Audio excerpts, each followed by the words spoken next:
Jihye sat silently, eyes reflecting the firelight as she traced the rim of her teacup. Her mind churned, the silence thick with thought.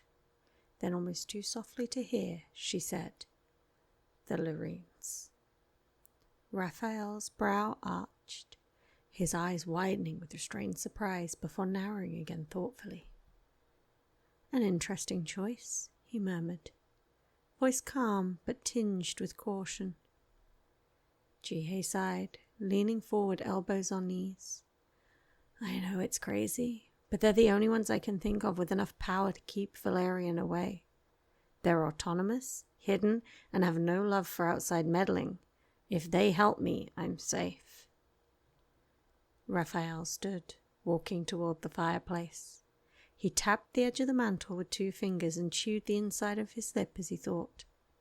The fire hissed and crackled, sending sparks up the chimney. "That," he said slowly, "is a big if." "I know," Jihye replied, meeting his gaze, "but it's all I have." He nodded once and, without another word, swept from the room, his cloak trailing behind him.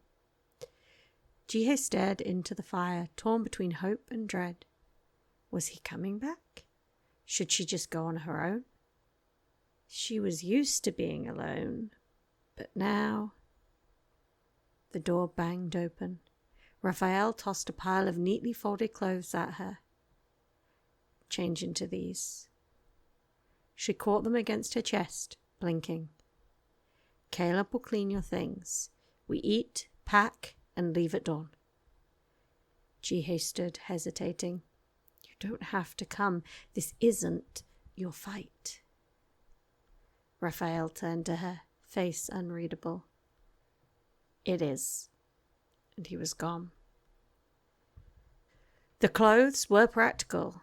A travel tunic, sturdy trousers, and a dark coat lined with soft fabric. Nothing flashy, but well made. When Caleb came to collect her worn clothes, he met her eyes briefly and gave a slight nod before turning away. Later, Caleb returned, and leading her down a side corridor into flickering lamps at the end, he opened a carved wooden door, revealing an elegantly appointed bedchamber. The room shimmered with long-forgotten beauty, velvet curtains, a 4-poster bed, and silver inlay on the furniture. Jihye stared in disbelief. Caleb noticed and gave a wan smile. Left over from when the tower was the resplendent hub of our people. She turned to him, sensing the sadness behind the words. "Why are you here, Caleb?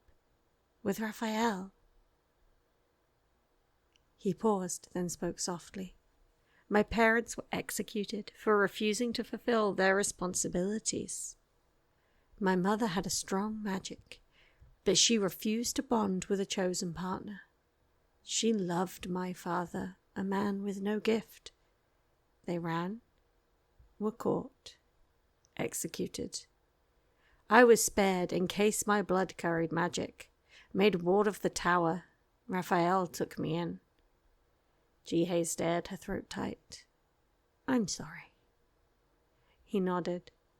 "So am I, but I own my life, and now it seems, so do you?" She bowed her head. "Thank you for the room." Caleb smiled again, this time more gently. "I'll wake you when the preparations are complete. Rest well, miss. The road ahead isn't likely to be as comfortable."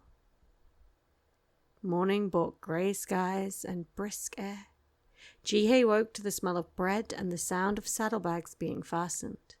She was washed, dressed, and followed Caleb's directions to the lower courtyard. 3 horses stood saddled and ready. Raphael was already there, tying down a canvas-wrapped bundle. Caleb adjusted the bridle on the second horse. Her horse, the one she had stolen back in the city. "I hope you're ready to ride," Raphael said, without looking at her. "Horses will carry more supplies. If they slow us down, I know where we can safely leave them." The words were phrased like a question, but the tone was final. Jihye only nodded. She checked the straps on her bag and patted her pocket. The amulet was still there, bronze warm from her body heat. Her ace. Raphael didn't need to know. They mounted and set off along a narrow trail that twisted down a mountainside. Mist clung to the trees, dampening and softening the world. For a long time they rode in silence, the only noise the crunch of hooves and the whisper of the wind. Jihye took the time to study Raphael. He rode like a soldier, posture upright, movements efficient, but his eyes flicked constantly between the path and the trees, alert, ready. After several hours they stopped at a bend overlooking a deep valley. The trees here were older, taller. The path forked, one branch descending into the mist, the other climbing toward a ridge. Raphael dismounted, stretching his legs. "We camp here tonight." Jihye slid off her horse, legs stiff. She rubbed her calves and helped Raphael unpack. They set up a small fire behind a thick stand of trees and warmed a pot of stew Caleb had packed. Night settled over the valley, thick and cold. Jihye lay wrapped in her cloak, eyes fixed on the stars above. Raphael watched over the fire, gaze distant. Eventually, she asked, "Do you believe the prophecy about me?" He didn't answer immediately. When he did, his voice was low. "I believe that things happen for a reason, even if we don't know what it is yet." Jihye considered that. Then she closed her eyes and let the wind sing her to sleep.